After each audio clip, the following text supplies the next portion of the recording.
Okay.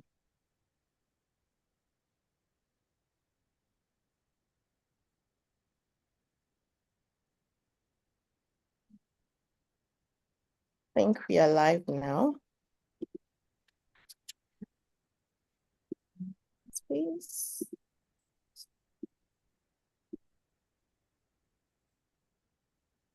Okay. Good morning, everybody. Good afternoon, good evening, based on where you are watching from. You are welcome to today's webinar, and happy International Human Rights Day to everybody. Good morning, Madam Charity Adams. I'm going to come back to you shortly, but thank you so much for taking time of your busy schedule to join us today. This webinar is by ANIJIE Global Foundation. ANIJIE Global Foundation is a youth-led nonprofit where we empower young women and youth leadership and development while advocating for the Sustainable Development Goals, with focus on 3 thematic areas of the Sustainable Development Goals, which is Goal 5, gender equality, Goal 4,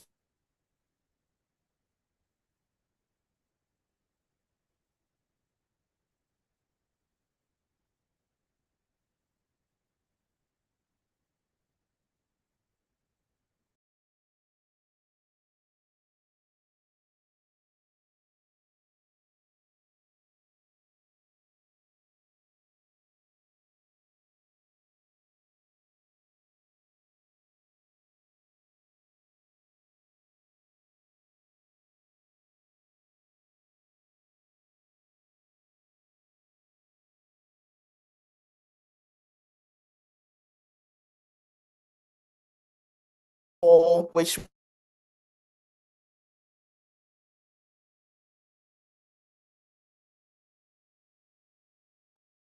Yeah, hello. I'm sorry, I think the network got cut at some point, so I didn't hear you.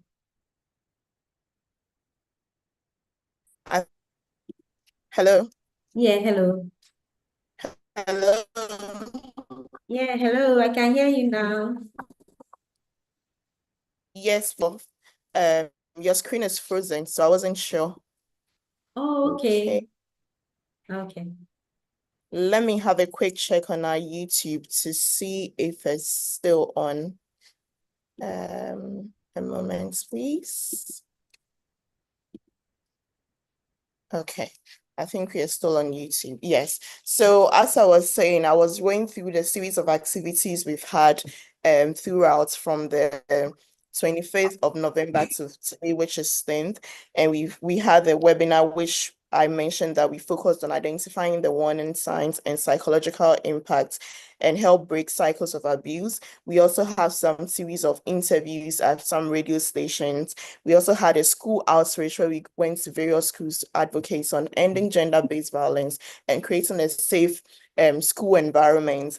And today, which is the last day on as part of our 16 days of activism, which also coincides with International Day of Human Rights, we are very privileged to have on board today the youth coordinator from Amnesty International, which happens to be Madam Charity Adams. But I forgot to introduce myself.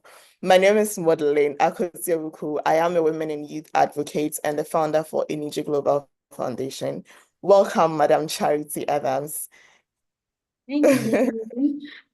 Thank you. It's a pleasure to be on board, and thank you for reaching out.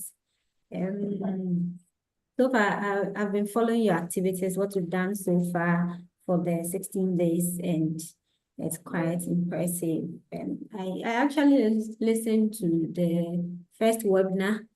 Yes, Oh, I joined in and it was very educative as well. So thank you so much. And I would like to say a very big thank you to Amnesty International Ghana for also opening up their doors for us as a youth nonprofit. It's really an honor to have Amnesty International on board supporting us, not just also joining, but then you supported us even with our placards and printed materials we distributed during our walk and other stuff you also did. We are very much grateful. So, Madam Charity, can you please tell us who you are and a little bit about your work at Amnesty International, other initiatives that you're also taking?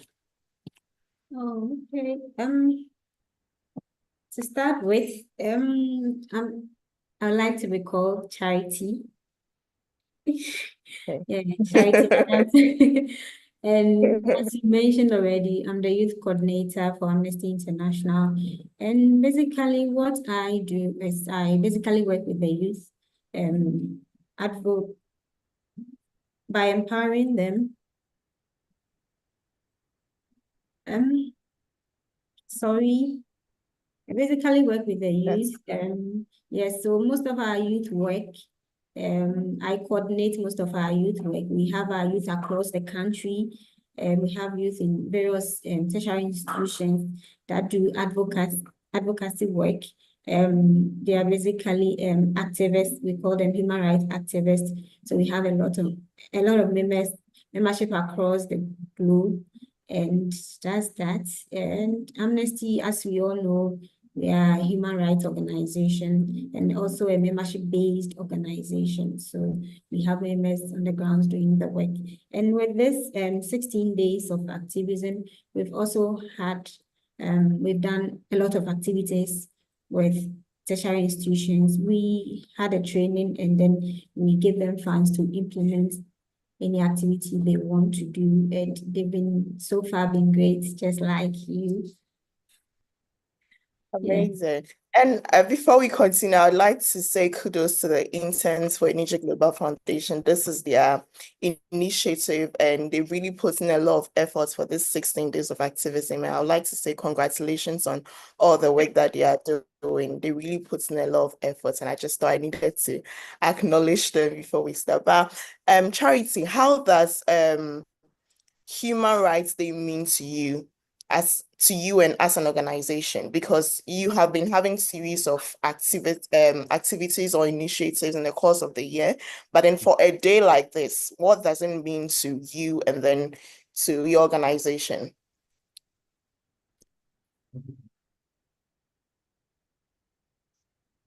Well, a day like this means a day for freedom of expression, a day for justice, a day for basically being involved in people's life, making sure that their rights, the rights of people are being protected, regardless. Can you hear me, please? I think you froze a bit. Hello? Hello. Yes, I think you Yes, I froze a bit. can. I'm not sure if it's from my end or I think yours. it's from your end. Oh, that's interesting. I apologize. Can you hear me, please?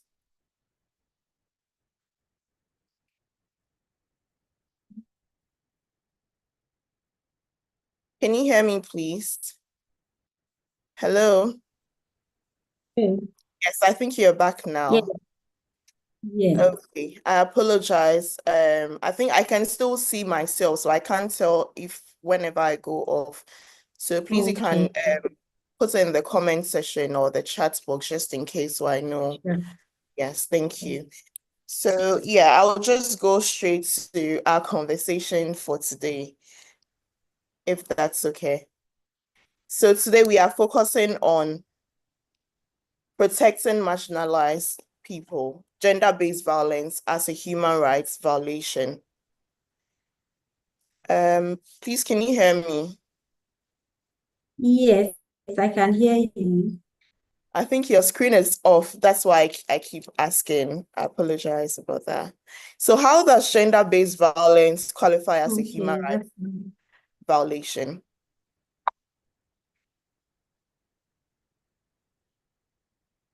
Mhm. Yeah. Can you hear me now? Yes, please. Hello. Okay. Yes, Um, please, I can hear you. okay. GBV qualifies as that because it violates the rights of persons, especially when it violates the fundamental human rights, and then also it violates destroys the dignity and well-being of people and undermines access to justice. Because rights such as right to live, freedom from torture, security and equal treatment, and then also undermining the principles of equality and non-discrimination enshrined in the human rights law. So basically, GBV violates human rights, and if a person is not able to enjoy all these rights, then there is a cause for alarm. Yes. Thank you. And what about in terms of gender equality? I know you mentioned equality, but when I mean the gender-based violence, even though violence affects both genders, the 16 days of activism focuses more on women and girls. So how does this also affects in terms of gender equality? How does gender-based violence qualify as human rights violation? Or what's the correlation or connectedness?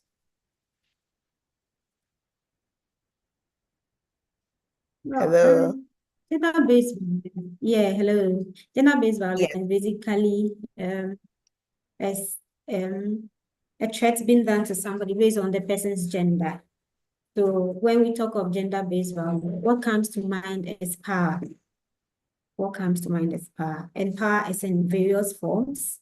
We have the class one, and then also the age-based power. We have the gender-based one. So human rights, we as human rights organization, GBV is very key to us. It's something we tackle day in, day out, because we want everybody to be valued, everybody to feel a sense, everybody to belong, everybody to feel Yeah. free, without fear of threat.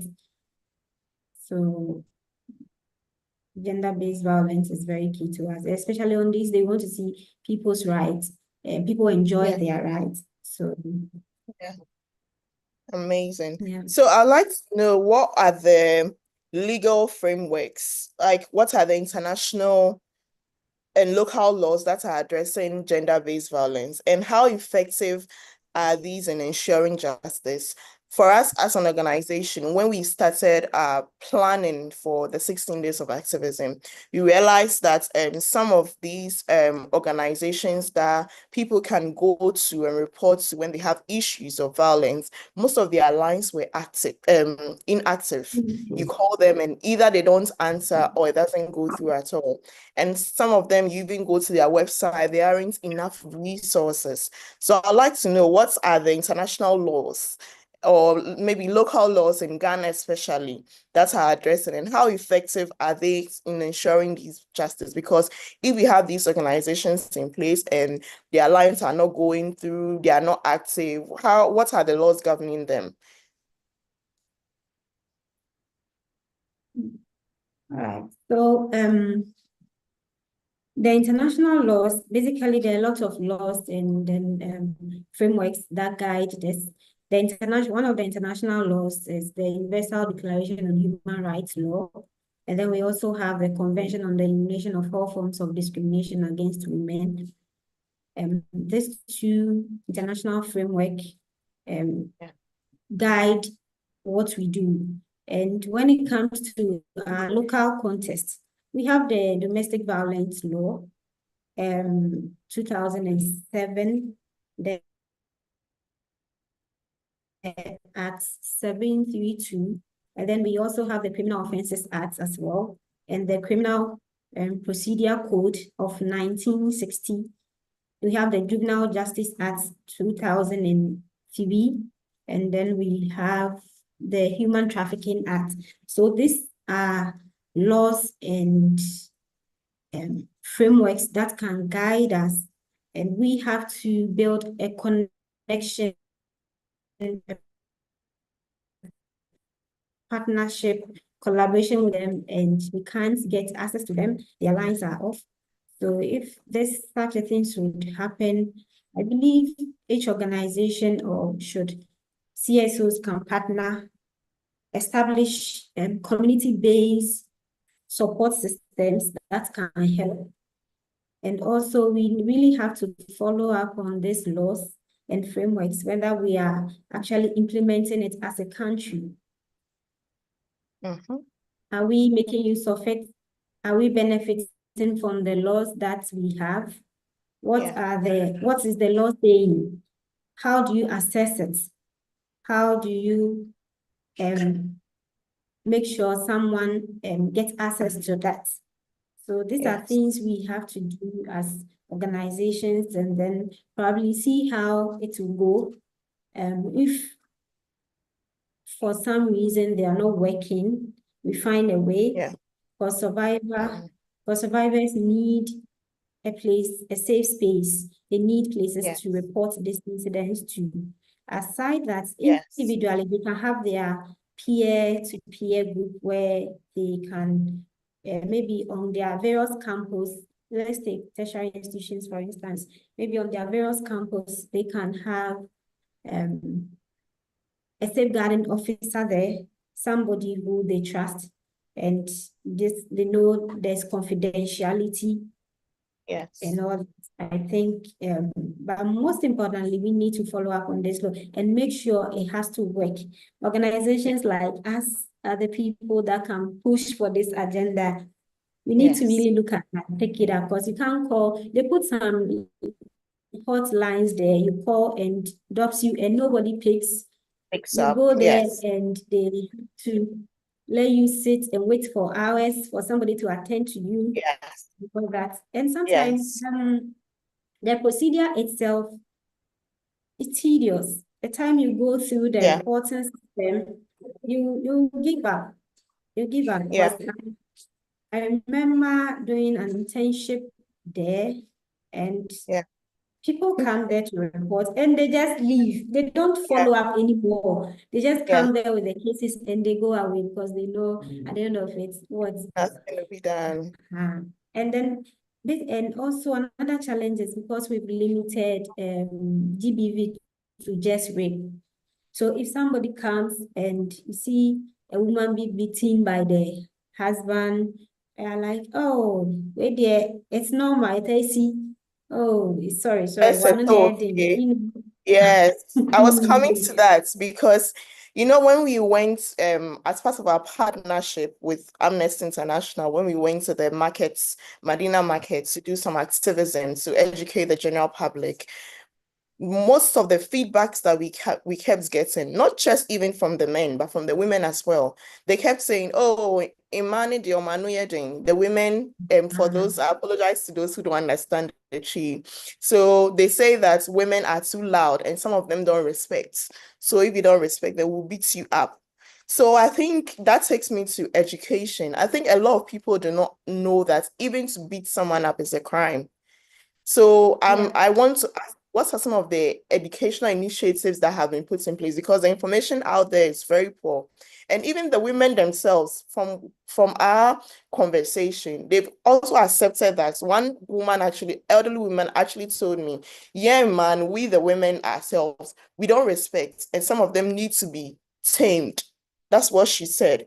And for such a thing going on, how do we address these challenges? Because they are not even, or we are not even seeing it as a problem in the first place. So the fact that I don't respect doesn't mean that you should beat me up.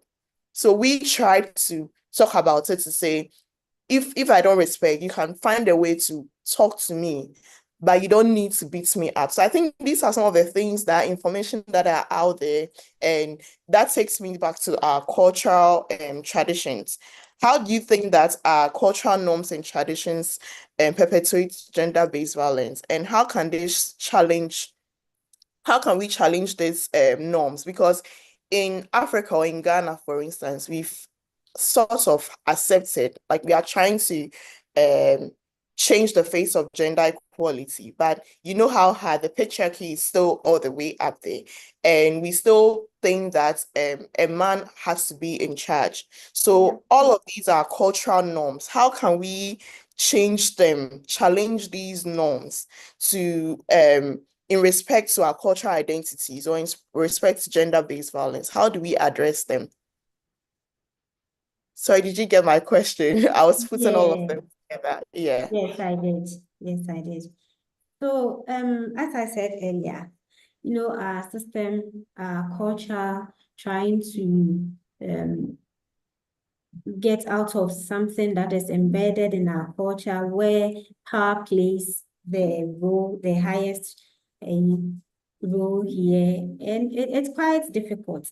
But then it comes back to institutions like us again to put in more education, organize programs that will go down to the community level, get down to the roots, because every issue when it's being tackled from the roots, you are one step ahead, get down to the Yes. grassroots people, education, I always say sensitization and community education, creating awareness. It's a never-ending program. It's a Yeah. never-ending activity that we have to be doing all the time because these things need to really get down to them. And also, when we are doing activities, we need to be very sensitive of our culture, very, very sensitive of the things we say, what we Yeah. do, and where, even the location also matters. Example, you can go to a Yes. Muslim community and say certain things about women empowerment. It's a no-no. So such a community, how do we start from there? How do we tackle it? Because you even have youth in the Muslim community that are not accepting these things. When you go there and try to change their belief, you try to not even change, you try to, I think it's more of dialogue. You need to dialogue with them, let them understand. Yeah. Let's have a conversation around it. You say your point, I say my point. Okay, what's the evidence? What do we have out there? What shows that, oh, okay, it's true. What she's saying is true. I don't have to. The woman is not, the kitchen is not solely for the woman.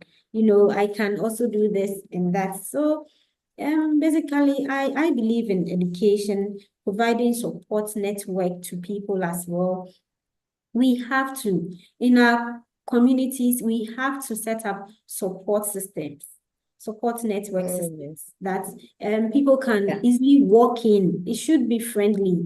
It should be Yeah. friendly services that they can walk in to report such things. Yes. Because if they are not able to get in, it limits Yeah. them. I don't know, they won't even say it at all. Because if they can't come to the Yeah. community nearby, can Yes. they go to the offices, the Outside. big offices? Can they? It should start Yeah. from the beginning. So I think we have to look at that as well. And, Yeah. and then that's also something. And also we have to collaborate with authorities. We have to collaborate with authorities in the various institutions. If you're an organization working in such a space, I feel like you should build a partnership with these institutions that tackle gender-based violence. Because when you have that partnership, you'll be able to get an accurate contact to send out there that the person can reach and then they'll be attended to. The moment the person call and say, okay, oh, I'm just from Amnesty International, I go on, okay, the person will be like, oh, okay, welcome. So I think, and Yes. our culture is, when it comes to culture, I'm very a little reserved about it. But our Ghanaians and our culture, so don't joke with that. Yeah. As I said, Yes. education is what we, awareness creation, campaign, and creating campaigns around it. If there's an issue, we need to campaign around it a lot. Most organizations, all organizations have to come on board and let's get it done. I think that's Yeah. how we can help with the culture bit, because if Yes. not, I was going to talk about Yes, I was going to talk about the role of schools, workplaces, institutions, religious organizations, the role they play, but you sort of answered. Again, when we went to the marketplace, one of the things that even some of the men were saying, like when they go to report an issue, for instance, at the police, they said sometimes this, I'm paraphrasing what they said, sometimes the police can even tell them, say, wait, yeah, it's his house matter, go and solve it in the house. Or if a man should go and report, they laugh at the man to say, oh, you sat down for a woman to beat you up and you've come back to us. So, well, I know you've touched on the institution, but what are some of the key roles that these institutions can play in term, for instance, the police? Because if I believe that the police is can do something about it, the police is my friend, and then I go and the police is making fun of me, or like we earlier mentioned, you call certain organizations and they don't go through, their lines don't go through, and people are not able to have that safe space talk about it. So what role do you think these institutions should put, or measures they should put in place to address these challenges? Well, with the institutions, I think we really need to strengthen them, build their Mm, capacity as yeah, TSOs. If they are not doing what they have to do, we have to step in there and then build their capacity, have trainings for them, like the Ghana Police Service you're talking about. yeah, We can enhance their yeah, capacity, how to respond, how they can respond effectively to GBV cases, how to mm, ensure confidentiality and how to listen, most importantly, and not to judge mm, the person just as you said, oh, now Uberman's soon. Like they should yeah, open up and listen to the person, because you can't just see the person be like, oh, you're a man. Then the gender sets in. You're a man. We hear the yeah. pan ball. Hey, how? Sure, you should have beaten her back. I heard about one instance where um a pastor told a story that Yeah, a couple came to his house for counseling, and the man was like, oh, every day my wife has been beating me, she's been shouting. And the pastor was like, eh? A whole a pastor was like, eh? Are you serious? A man. and that So alone that, discourages you. yes. Yeah, And I was like, oh, it can happen. yeah, Why is it that when a man says he's been abused, nobody believes it? And and people yeah, feels the other way. But when a woman says that, and we all believe it. So we need to yeah. build these institutions, their capacity, and also we have to provide access to quality services. Mm, Yes. We okay. have, there have to be services that survivors can access. Yeah, And I think most health service, when you go to GES, they have this rape victim support. They have counseling sections, but yeah, they are not working. Our systems are not working. But I know when you go there, yeah, the victim support there. Every Ghana Health Service has a yeah, counseling unit, and these are nurses there. I yeah. went to one institution, and the counselors are nurses. Whilst we Mm, have people who have done psychology, who can really do the counseling, we have social workers who can take it up. But you go there and we have nurses doing it. I was at yeah, Pantime social welfare unit for some time. yeah. And social workers were not doing what they were supposed to do. They only look for shelter for them when they are Mm, being released. And I'm yeah. like, no, they are That's supposed fair to enough. even do the counseling, but the nurses are doing the counseling. Yes, I think that takes me to my next question. What are the short and long-term impacts on or effects on these survivors? Because, like he said, there aren't measures or even the people in place are not specialized in those areas. So, what are the impacts it has on them and how we can address them? Okay. So as we said, this violates their human rights. And if this goes on, others they suffer abuse, Yeah. trauma, injuries. We can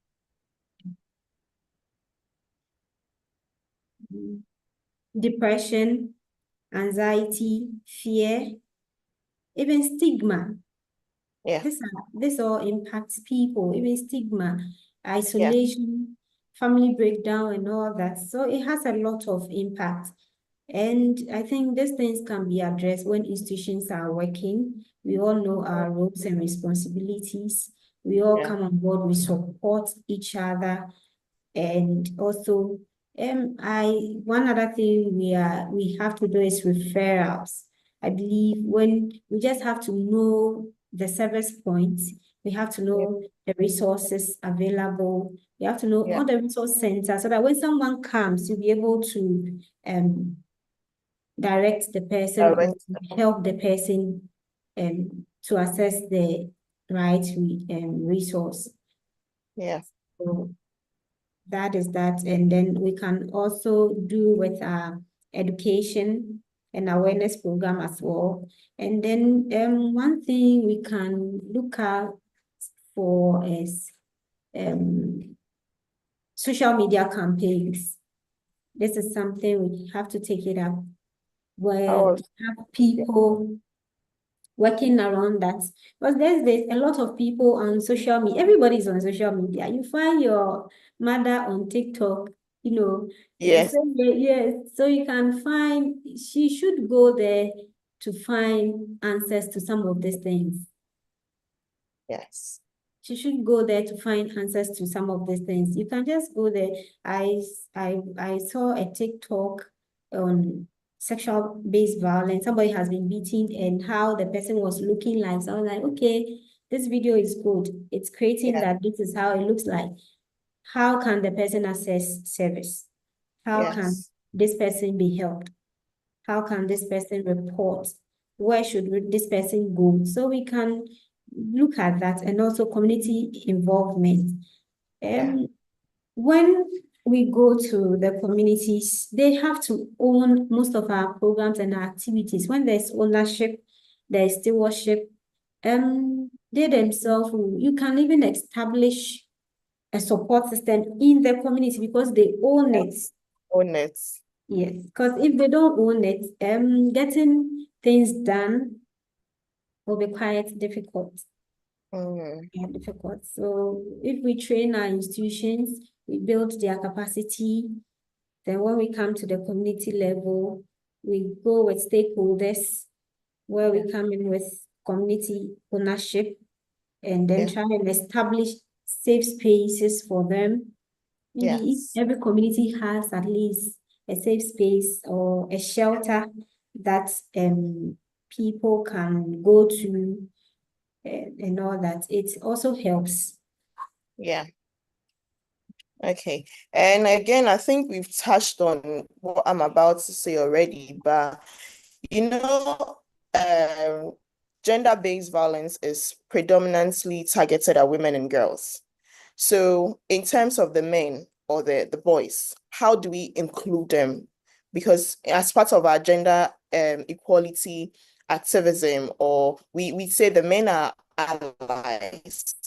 But then again, when you talk about these things, them out, we are focusing more on only women, and we think that the men also don't have their problems. So how do we involve the men in these kind of conversations? How can we go about it? Firstly, we have to make our program gender sensitive. And Mm. and then also most of our institutions, gender mainstreaming is one key challenge you find in there. But when we are doing activities and we don't just you go there and then I don't know how to. Usually they do programs and they're like girls only. When you go to the primary schools, it starts from social norms. You go to the primary schools, Yes. when you're coming to have an activity, girls only, then the Mm-hmm. boys will be there. So Yes. start from there. So why don't we start from there by including them in our activities? Mm, If we are having a role play, and in the role play, a girl is supposed to go and fetch water. Why don't you let the guy fetch the water? Then that way, you know, you are including them. So this education and things, we have yes. to build their capacity. We have to involve them. Amnesty, the training we had for our 16 days for the youth, and we included all genders. We didn't Yeah. go with these girls because this is that. No, we just have Yeah. to. The education has to cut across. We have to involve them. We have to create campaigns around them where some of them even have to be champions of it. They have to be ambassadors. You know, you can have Yeah. an ambassador championing a pad menstrual Yes. hygiene activity. You know, Yeah. so these are Amnesty, for instance, our human rights education coordinator. He's a guy, but he leads the menstrual hygiene campaign.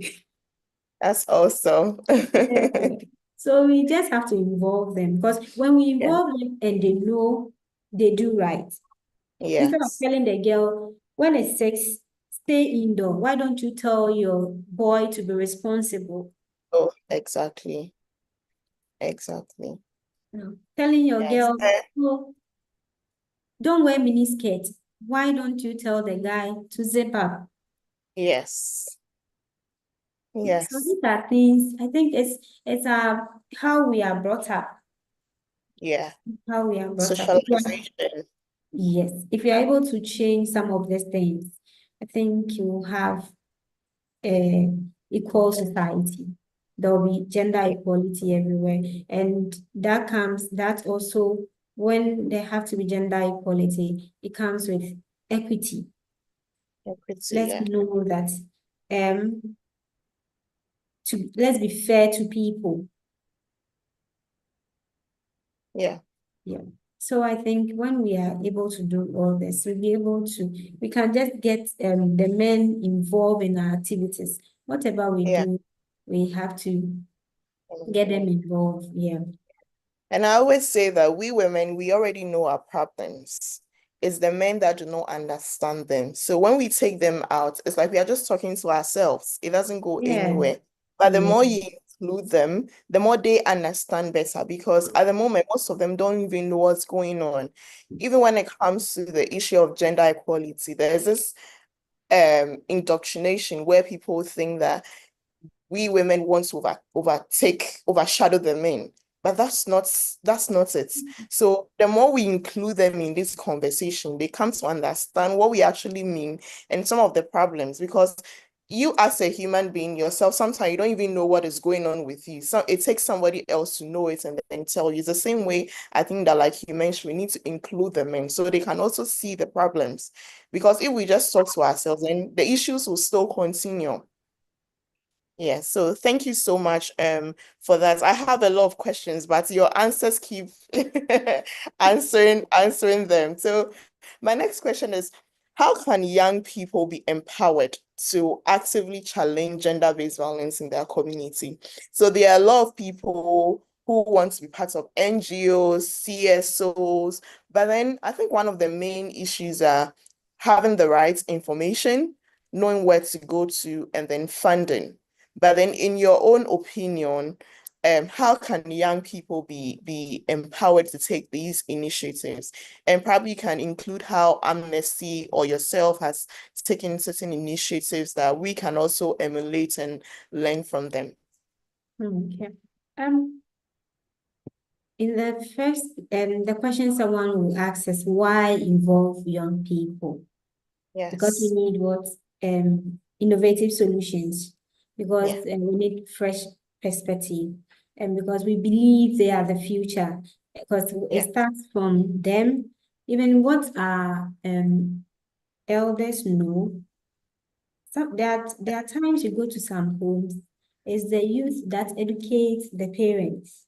They tell Yes. mom, mommy, this is not done anymore. This one, this is how it's done. Especially the Gen Zs. Yes. And they don't listen to anybody, like just they know. They have all the information, they know. Yes. So Yes. involving them is the best thing we can do, and how we can involve them is providing education and training on gender-based violence, encouraging youth-led initiatives and campaigns to raise awareness about it, Mm, supporting youth participation in decision-making process and policy development. mm, We can have activities where the youth can come together, and also we can just have a talk around a policy. Let's see how best we can take it up, yeah. work around it, make sure you develop something from it, and share Yeah. with others. Yes, and you'll be surprised, like they'll buy in the idea, and that will be good. So and also we need to foster mentorship relationship between the young people and their role models. We need Yeah. to do that. By doing so, we get them involved. Because if you Mm, have somebody you look up to, or you have a role model, and you see that this woman doesn't, or this man does not beat the wife, it yeah. tells you something. Yeah. You go to the person's home, what you see, you're like, Yeah. oh, when I grow up, I want to be like this. Yes. I remember growing up, in my community, there was a man, there were some couple, the man always wash. The Mm-hmm. man had been doing the washing. And that Saturday is the day the woman will be baking. And I never understand because I haven't seen that. And people in the area were like, oh, me, I was like, oh, if I grow up, I want somebody like this. That is that. Yeah. So the youth of this, and whatever they see, young people, what they see is what they put out there. Yeah. So we should be able to emulate good things. We should be able to show them the right things as adults or older people. And Yeah. we also have to create safe space for young people to discuss and share their experience. This is how we can involve them. If not, if they are not allowed to share their experience, let them bring it out. Share Yeah. what they know. You'll be surprised some of the informations may be right, others Yeah. totally out of context. So that is when Yes. we can correct these things and let them know that, oh, the person you are going out with can be your sister. The Yeah. person you're going to do this with is your cousin, can be your sister, Yeah. can be your this. Yeah. So you don't have to treat the person differently. Yeah. So I believe education and encouraging youth-led activities. The youth are very creative. So Yeah. the youth are very creative. Recently, with our Orange Your Campus, we just left it for the youth to do what they want. And Mm. I'm telling you, the amazing things I have been reading, seeing. And I was like, oh, so these youth can do all these activities. Yes. We Yeah. just train them, we give them the presentations on what gender-based consent means and all that, and we let them to do the activities on their campus for 16 days. Lancaster Yeah. University organized sip and paint, you know, Mm. trying and paint your emotions, Yeah. something around gender-based violence. And yesterday, Unimark had a webinar. It's amazing. It's amazing. You never know what they can do until they are Yeah. given the chance. Yes, Yes. never know what they can do. So Yeah. I One think, thing yeah, sorry, please continue. yes, okay. So just as I said, and then the mentorship already, and then the supporting participation. That's. I think these things Yeah. can help us. Yeah, thank you so much for that. I think that lately, the inclusion of youth is taking its force, but then also some youth will tell you that we are being invited to tick boxes. So you find youth in various rooms and they're just sitting there, and it's still there. They say it's a youth program, but it's still a 70-year-old man or a woman is still the one in charge. So I like the fact that you said amnesty has handed over to young people because that's the only way we can learn.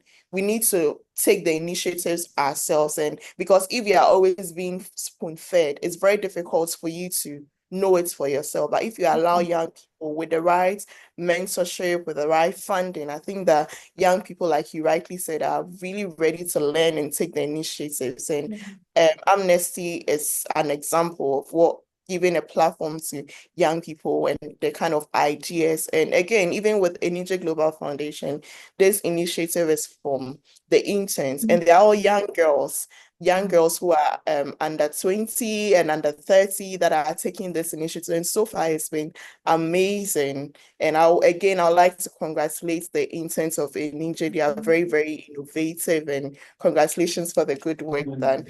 So I think we are far ahead of time, but Yeah. the last question will be, what are the steps that can be taken to prevent gender-based violence even before it occurs? So we've been talking about what initiatives you can take after gender-based, but what are the steps that we can take before we even get there on how to solve it when it has already happened?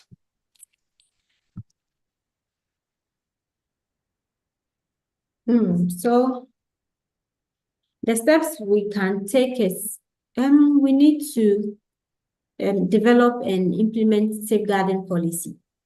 That is one. I believe Yeah. for something not to happen, we need to safeguard, have our policies in place.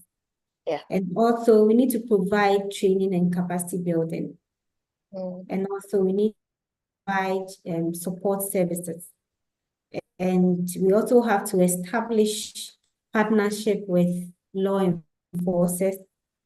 And yes, and then also allocation of resources.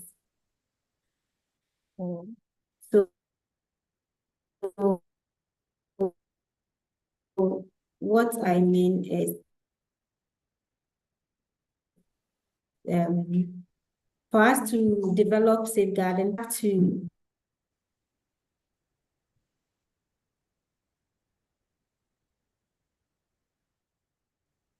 yeah, you're back. Okay. Yes. Oh, I thought it was And from your end. also, Sorry. it was from my end, but I always see yours Yeah, like I could still frozen. see myself, so I can't tell if it's from me or it's from you. Oh, okay, okay. Because I also see myself and I see you frozen. Oh. I'm like, oh, it's from your end.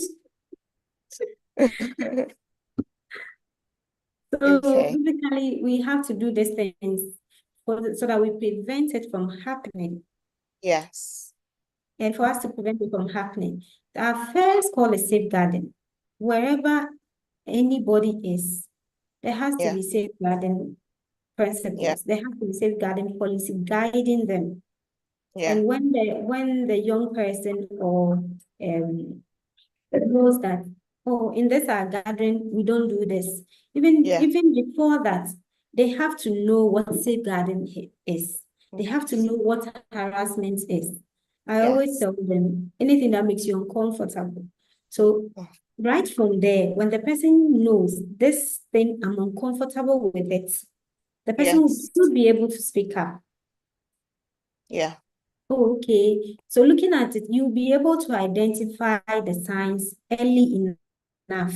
But if you don't know No. what you Yeah. are comfortable, what you like, what you don't like, Yeah. normalizing, like we have the rape culture, where people begin to normalize like certain behaviors, certain things that people Yeah. say to them, they just take it lightly. And Yeah. at the end of it all, it just keep and they end up at the abuse state. Yeah. And you are like, oh, I've been abused. But you were thinking when the person was saying, this is my wife. At the younger Yes. age, this is my Yeah. wife. When she goes up this, when she goes like that, I think we have to do a lot of education. A lot of education has to go into these things for people to know.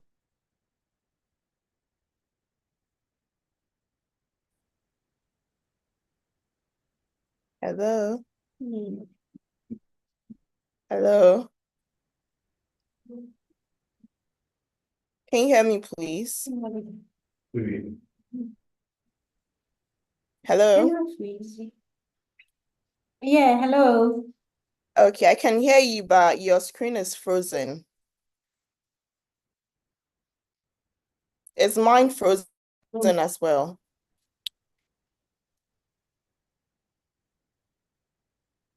Yeah, hello. Yes, please. I can hear you now. Okay. I Mm. think it's from my end Yeah, I because think it just went off and came back. yes. Yes, I've just gotten a message which says it's from your end. Okay, that's fine. Okay. We understand some of these technicalities. So yes, I think we've come well, how time flies. And Yeah. so much resource. As you can see, I was taking a lot of notes and so much resource, but we have a lot of questions here. If that's okay, I would like to ask them.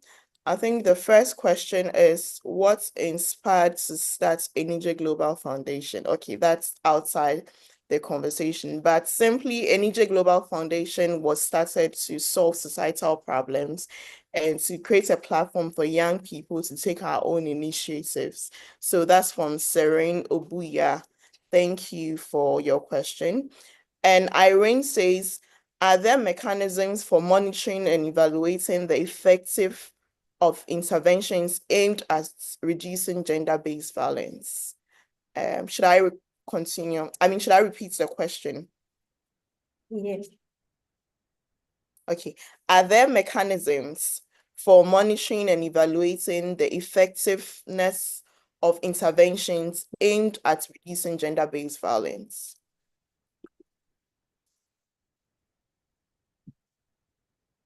Should I read all the questions or would you want to answer them one after the other? Oh, I can take this. I can Okay. this one. Okay. She's asking of mechanic. Yes, the monitoring and evaluation of these interventions that are being taken to know that they're actually working.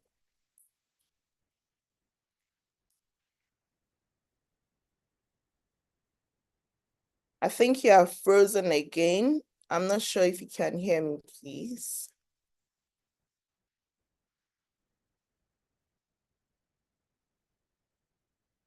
Hello?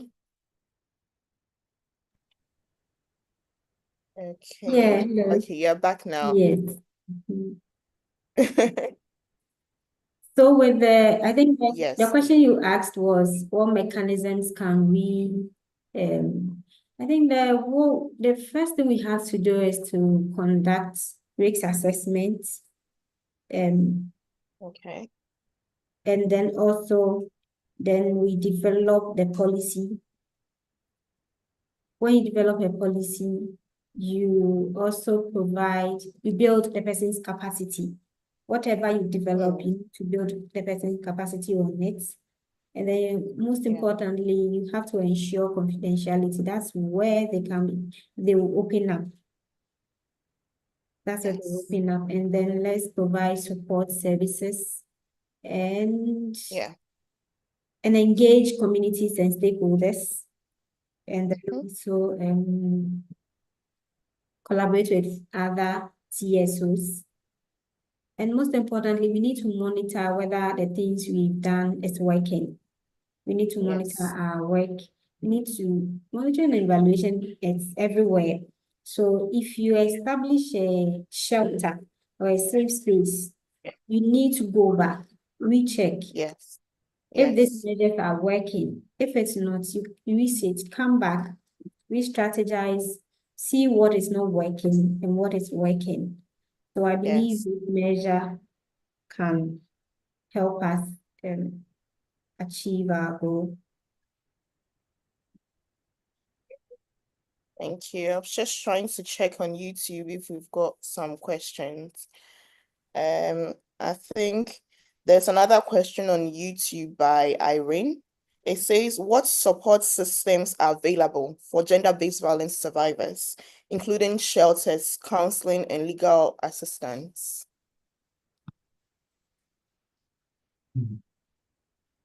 Should I repeat that, please? Yes, please. Okay.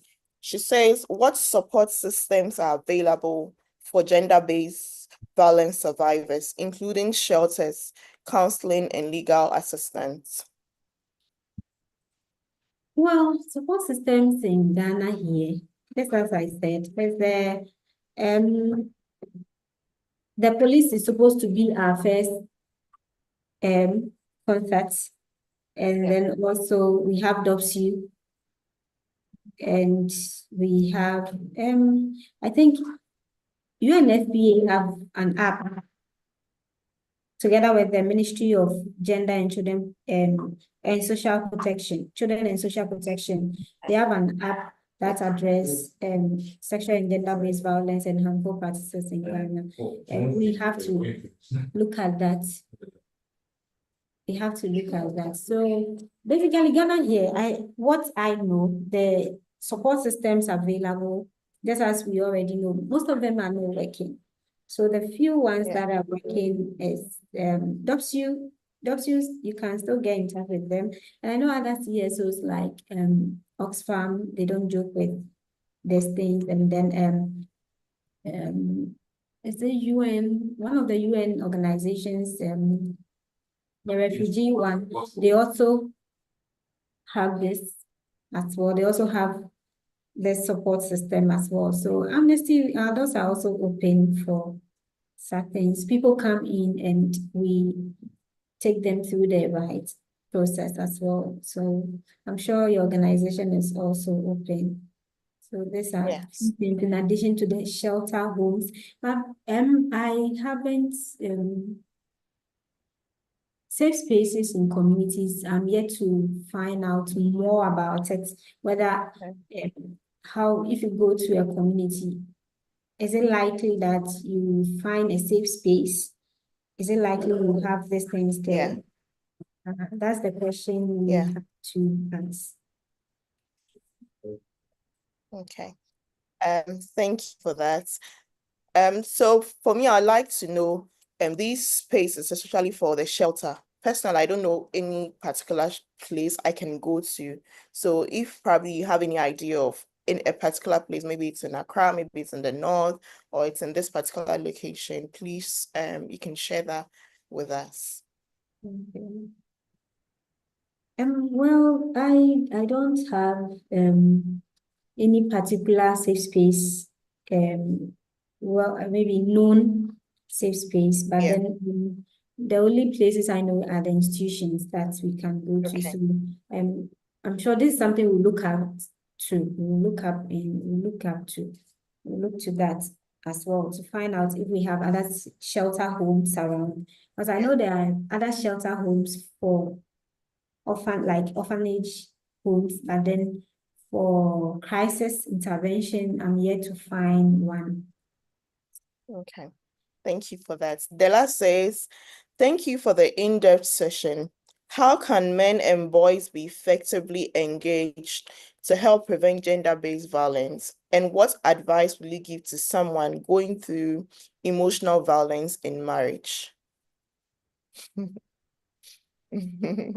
Well, as we said earlier on, we just need to involve them. Yes. Our programs have to be inclusive, gender inclusive. Even it has to start from our basic schools, from the institutions, because that's where they get this idea. And when they go, they're like, oh no, girls sit in front, boys sit at the back, you know. So it has to start from the schools. We need to involve them in everything we do. And this responsibility is on the teachers, the parents at home, every individual in the community. We need to make sure our programs or activities are gender-based, gender sensitive, and also we involve them. I believe when you involve them in campaigns, social media campaigns, these boys can lead it and you will be amazed what they can do. These boys can lead this campaign, the SGBV on social media. Most of them are IT guys. And they can do these things. Yes. So I believe we have to do more education to let them know there has to be awareness. we have to involve them in our campaigns, in our activities. And then also, the second part of the question is, please, the second part of the question. Yes. What advice will you give to someone going through emotional violence in marriage? Marriage. Hmm. Marriage is another thing, but I would tell you to seek counseling. I always tell people what is in Ghana community. I don't know, they have a saying when you go to marriage ceremony, they have a saying that the marriage will end and the family will still be there. So whatever you are experiencing in the marriage, you should have somebody outside that you can confide in. You should get somebody like you call, this is my safe space. Yeah. Not somebody that will take your issues out. But so we have to be very careful about this thing. But it looks like a lot of people turn to their friends who don't have that advice to give them. They like, theirs is just the general one. Hey, when you're leave the marriage, if don't stay there and die. That's what they'll tell you. But we should be able, I don't know whether our counseling sectors are working. Yeah. But I think few places, few hospitals when you go, their counseling sections are working. But then marriage counseling, mostly, they sort to the church. They go to the church for this thing. So I'm sure there are other counselors out there. Maybe when it comes to the financial side, people can't afford, so they rather go to their friends and all that. But in as much as we do that, you, the friend, somebody is coming to you, should be able, we definitely have to create more awareness so that people will know where to go, the right places to go to. We have to create more awareness for them to know the right places they have to go to. If not, we'll keep on doing the same thing over and over because your friend that you are asking, what is the experience? And every experience is unique. And when it comes to emotional abuse, it's a very serious thing because your mental health is at stake. Your well-being is at stake. If you have children, you need to be stable to make sure all these things are working properly at home. And if you are emotionally not stable, I don't know, you can be physically stable, and if you are emotionally not stable, it doesn't work. So we have to, I don't know, there's a lot of work to be done. There's a lot of work to be done. Yeah. I think that goes still to strengthening our institutions because now even going to see a counselor, if the institutions are not working, that means you need to pay for it. And imagine these are marginalized people, and probably most of these issues are even faced with people who are in marginalized areas that cannot even afford services for themselves, not to talk of going to pay for an extra service like counseling and all of that. Wow, we have a lot of questions today. This is an anonymous attendee. He or she says, in Ghana, what set of people can we refer to as marginalized and are at the receiving end of gender-based violence and other human rights violation? So we've been using the word marginalized today. So this person wants to know what sets of people are referred to as marginalized and who are the receiving end of gender-based violence and other human rights violation. Yeah. So when we talk of marginalized people, basically we are referring to people with low power, people that we have power over. When it comes to power dynamics, we have power over. So these are people, other people have power over them. So these are marginalized people. And marginalized people include especially women and girls, particularly those in the rural areas who face discrimination, violence, and limited access to education. You go to these rural areas and they believe the boy child is the ish, like the boy child has a future. The boy child is the one that will keep the family name. Yeah. Is the one that will keep the family name. So you go to these areas and the girls are supposed to be in the kitchen. Because at the end of the day, all the education you get, you still go to the kitchen. So why don't you stay in the kitchen? So women and girls is one. And then secondly, we have persons with disability. Persons with disability. They are also being discriminated against. You know, when limited access to education, how many schools for the challenge do we have in Ghana? The special schools, how many are they? How many people can afford? And have we even done the research to know, oh, the mentality of somebody in the rural is expensive. My child cannot go. You can't even send the child to school because the child is disabled. But the child has a right to education, right to social association. So when you keep this child at home, what are you doing to the child? So persons with disability, and then we also have the refugees. We have the HIV, persons affected with HIV. They are also termed as marginalized people. And then we have the sex workers also as one, and then prisoners and detainers. So rural areas are often because they lack they are faced with the basic, they are limited to access to basic services.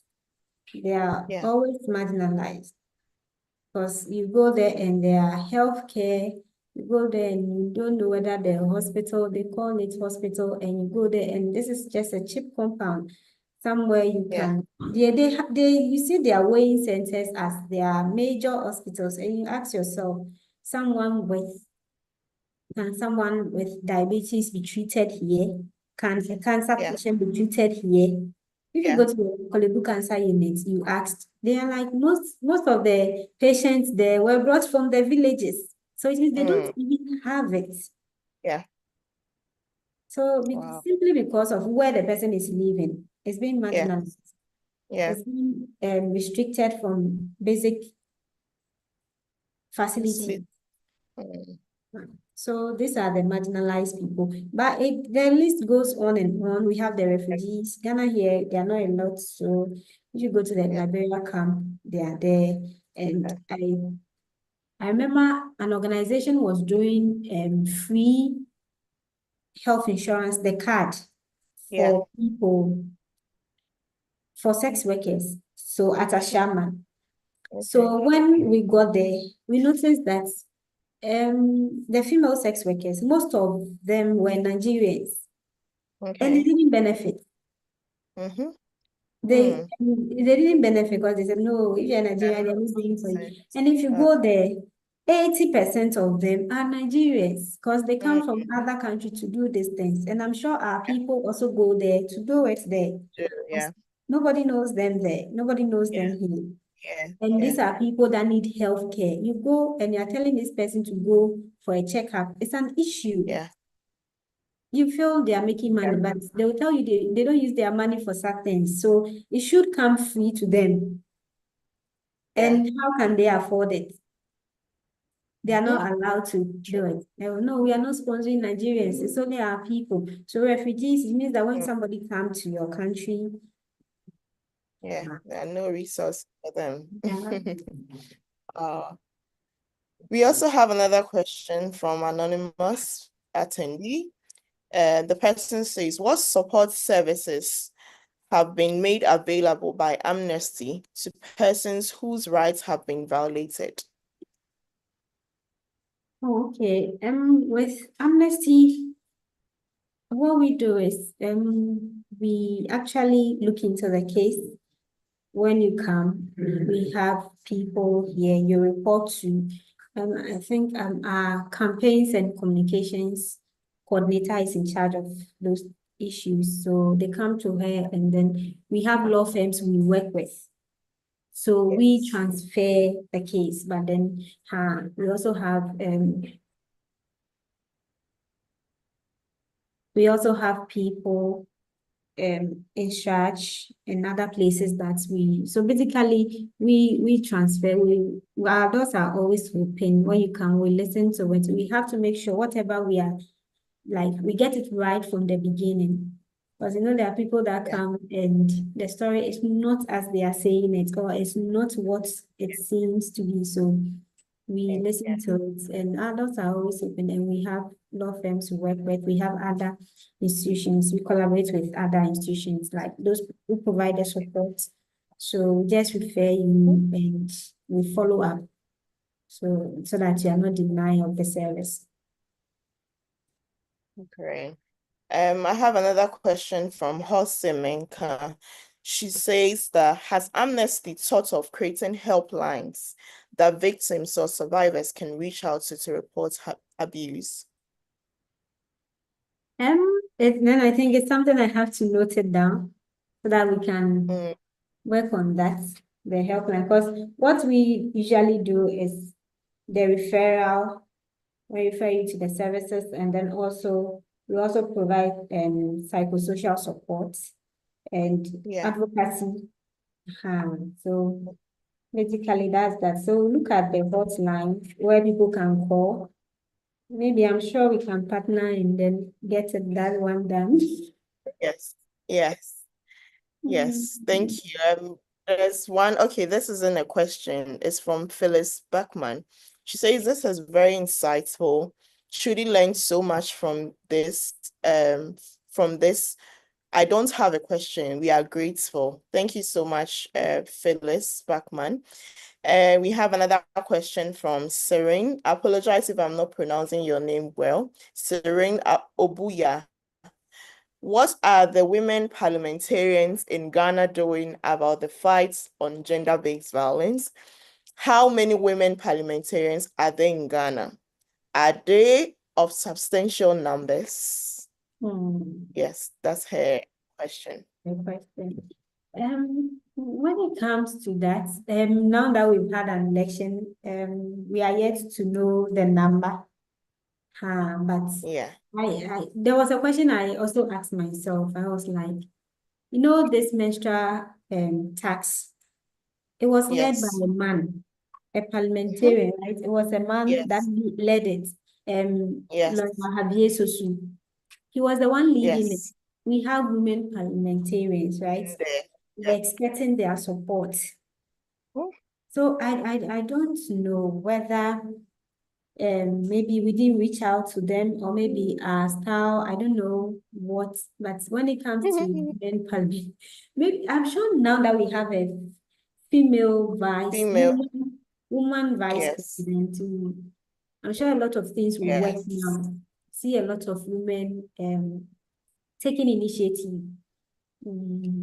Yeah. I'm sure that will work Yes. And I would now. like to say congratulations to Professor Vice President-elect Yeah. Nana Jane. Yes, and we hope that this time around, women will have more platforms now that we have the very, very first Yeah. female vice president. Um, yes, I don't know if the question has been exhausted. But yes, and again, even with the current governments coming in power, when in terms of menstrual hygiene, they have in their policies that are going to distribute free, I think, to junior and then senior high school, which I think is laudable. Yeah. And I hope that they're able to even create like an organization that creates that produces the menstrual hygiene here. That would even reduce the tax. And if Yeah. possible, they can scrape the tax, like Honorable Sosu is Oh, yeah. advocating for. Yeah. Yes. The tax there should be done, but then the distribution, we are looking at the sustainability. It shouldn't just Yeah, be a one-time something.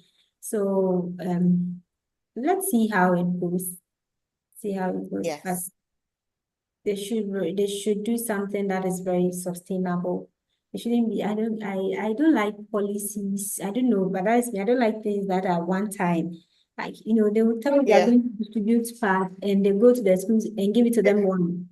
No. Either And you that's teach that's the them, end. that's the Mm, end. And then they'll go yeah. back to using their tissues and things again. So we have to look at that. Thank you so much. I'll just run quickly to some of the things we've discussed and then we'll have our final words from you. I think today's session has been very, very insightful. As you can see, I've taken lots of notes. Lots of them. I've learned a lot. We spoke about the legal frameworks in terms of gender-based violence, the cultural influences, psychological impacts, gender dynamics, role of institutions, advocacy, youth involvement, and a whole lot. And one of the things that I really liked about our conversation is the inclusion of the men as allies and including them in our activities, and then the role or the gender role playing in terms of having the men. And we also spoke about the psychological impacts that affects gender-based violence and victims, which is we also mentioned the supports that can be given to them. You mentioned referrals, creating a safe space or network, and community ownership, which is very, very important because you can decide to go to a community because you think that's what they need, but if you don't include them, then everything you've done is in vain. So we need to include them in the community for community ownership,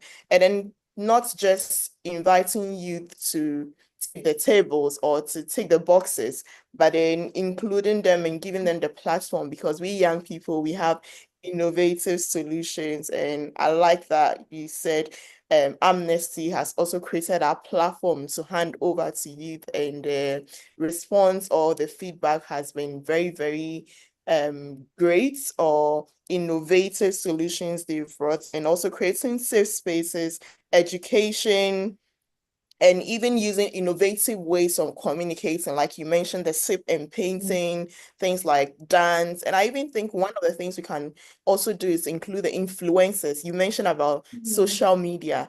And normally we leave the influencers, when we talk about influencers, especially in Ghana, we see only the negative, probably they are advertising some negative stuff. But if we start including them in these conversations, they have their platform and they have the voice. So the more we include them, we make this information dissemination very easy. And you also spoke about the support systems that we have, even though some of them are not functioning. You spoke about the police, the DOPSU, the UNFPA, and the apps that the UNFPA has. You also mentioned the steps to avoid gender-based violence. That's developing a safeguarding policy, providing training and building capacity, support system, partnership like ANIJIE Global Foundation is doing now with Amnesty. And thank you once again for opening your doors to us. You're actually preaching or practicing what you preach, which I must commend Amnesty on that.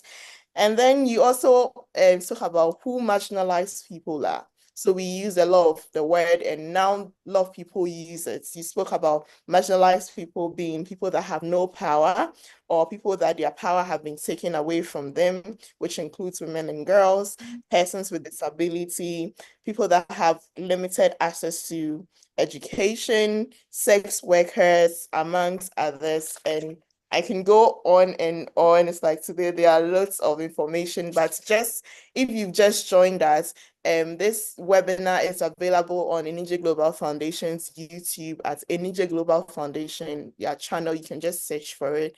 You find it. And thank you so much, Madam Charity or Charity, for today. I don't know if you have any final words, and how can we connect with you and also with Amnesty? And then again, with ANIJIE partnering with you, I'm sure there are other people listening who would like to partner with Amnesty. How did they go about it to partner with you next time on other initiatives as well? Okay. And thank you so much. Before I do any other thing, thank you so much for this opportunity. In fact, when I got the email, I had a serious emergency, so it took me some time to fully respond. But thank you so much for this. And so far, I liked what we've done. I'm very impressed. Like the questions that were coming, these were things oh, okay, that's good. You know, there are things that you've not actually thought of, but Yes. when it comes up, like the hotline, for instance, because people walk in here and we provide them with legal services, we refer them, we do this, we do that. Why don't we rather put a number out there instead of Yes. people to just identify and just walk in here? Mhm. So that's something. So thank you for that. And Mhm. before we close everything, one thing I have to put out is now that we know, what can we do as individuals to wrap up Yeah. everything that has been said? Let's Yeah. advocate. These are my key takeaways. Let's advocate for survivors' rights. Mm. The advocacy work doesn't end here. It doesn't end Mm. after the 16 days. It goes Yes. beyond that. It has to be 365 days and keep going, Yes. keep going, keep going. And then let's join and support community initiative. When we see other communities doing programs, let's join in. We are the youth of the country. Let's just join. Let's Yeah. support it. When you see a tweet or a tweet on X, you just have to, you can repost it. The Mhm. fact that the content is positive and is good, you don't Yes. have to, that you see the impressions and you see the number of posting, you see the number of reposting, and you're like, oh, the impressions are more. A lot of people have seen it, it's good.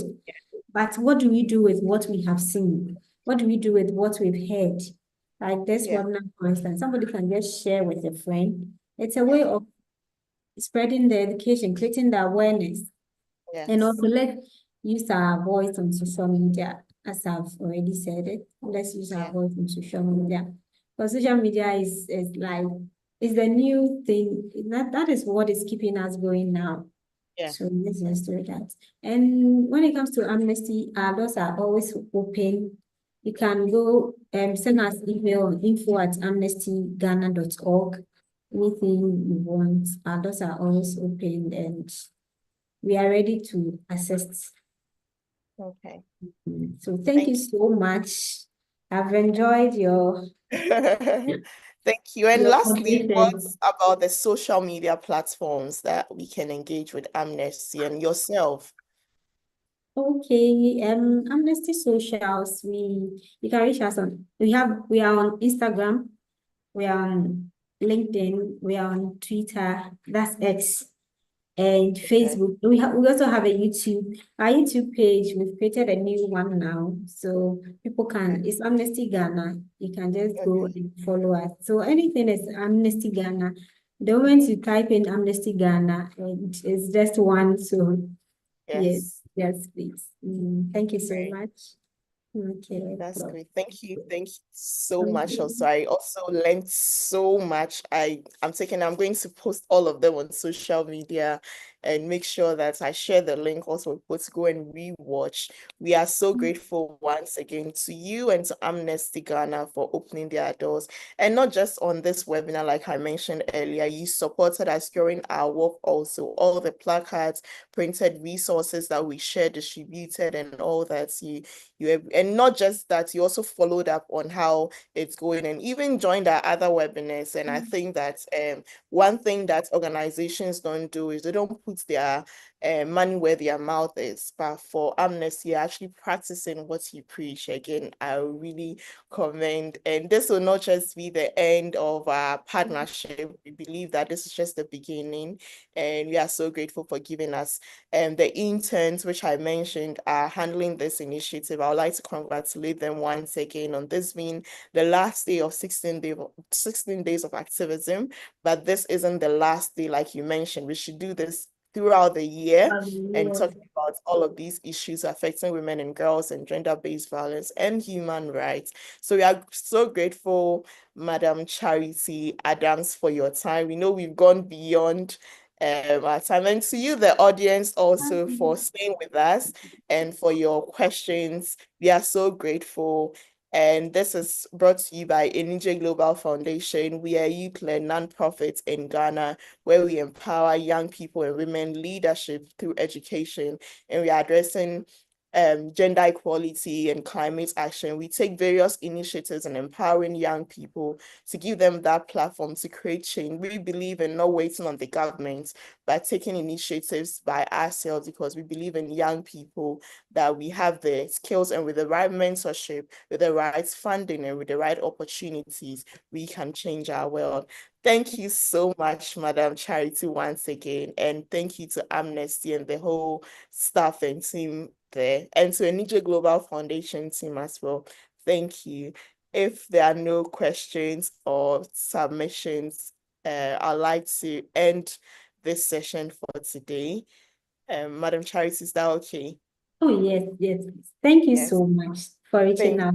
Our doors Yeah. are always open for you guys. You're always welcome. Okay. Thank you. And you can follow ANIJIE Global Foundation on all social media platforms. We are ANIJIE Global Foundation on LinkedIn, X, Instagram, and then, yes, Facebook as well. So thank you all for today, for joining us, taking time of your busy schedules. And please, let's continue with the conversation, and let's start taking initiatives and partnering, collaborating with each other to bring this change. It's a bye for now.